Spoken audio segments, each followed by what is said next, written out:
कुत्ते का न्याय। श्री राम के शासन में न तो किसी को शारीरिक रोग होता था, न किसी की अकाल मृत्यु होती थी, न कोई स्त्री विधवा होती थे और न माता पिताओं को संतान का शोक सहना पड़ता था। सारा राज्य सब प्रकार से सुख संपन्न था। इसलिए कोई व्यक्ति किसी प्रकार का विवाद लेकर राज दरबार में उपस्थित भी नहीं होता था।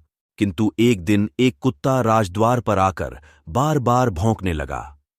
उसे अभियोगी समझ राज दरबार में उपस्थित किया गया। पूछने पर कुत्ते ने बताया, प्रभो, आपके राज्य में सर्वार्थ सिद्ध नामक एक भिक्षुक है।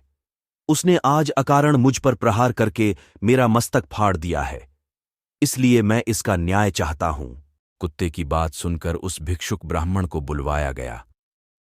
ब्राह्मण के आने पर राजा रामचंद्र ने पूछा, विप्रवर, क्या आपने इस कुत्ते के सिर पर घातक प्रहार किया था? यदि किया था तो इसका क्या कारण है? वैसे ब्राह्मण को अकारण क्रोध आना तो नहीं चाहिए। महाराज की बात सुनकर सर्वार्थ सिद्ध बोले, प्रभो, यह सही है कि मैंने इस कुत्ते को डंडे से मारा था। उस समय मेरा मन क्रोध से भर गया था। बात यह थी, कल मेरे भिक्षाटन का समय बीत चुका था, तो भी भूख के कारण मैं भिक्षा के लिए द्वार द्वार पर भटक रहा था। उस समय यह कुत्ता बीच में आ खड़ा हुआ। मैं भूखा तो था ही, अतएव मुझे क्रोध आ गया और मैंने इसके सिर पर डंडा मार दिया। मैं अपराधी हूं, मुझे दंड दीजिए। आपसे दंड पाकर मुझे नरक यातना नहीं भोगनी पड़ेगी। जब राजा राम ने सभासदों से उसे दंड देने के विषय में परामर्श किया तो उन्होंने कहा, राजन, ब्राह्मण दंड द्वारा अवध्य है, इसे शारीरिक दंड नहीं दिया जा सकता और यह इतना निर्धन है कि आर्थिक दंड का भार भी नहीं उठा सके। यह सुनकर कुत्ते ने कहा, महाराज, यदि आप आज्ञा दें तो मैं इसके दंड के बारे में एक सुझाव दूं। मेरे विचार से इसे महंत बना दिया जाए। यदि आप इसे कालंजर के किसी मठ का मठाधीश बना दें तो यह दंड इसके लिए सबसे उचित होगा।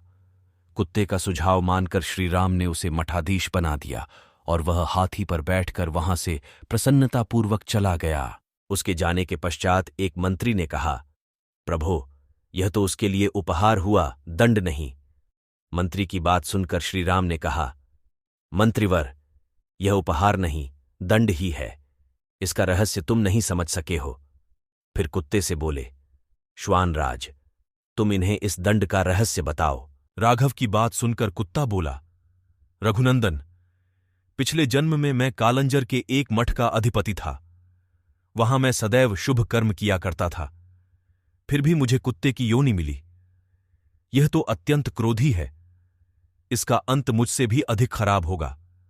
मठाधीश ब्राह्मणों और देवताओं के निमित्त दिए गए द्रव्य का उपभोग करता है, इसलिए वह पाप का भागी बनता है। यह रहस्य बताकर कुत्ता वहां से चला गया। ऐसे ही और कहानियां सुनने के लिए हमारे चैनल को फॉलो और सब्सक्राइब करें। आप लोग लाइक नहीं करते, देखने के बाद एक लाइक जरूर करें।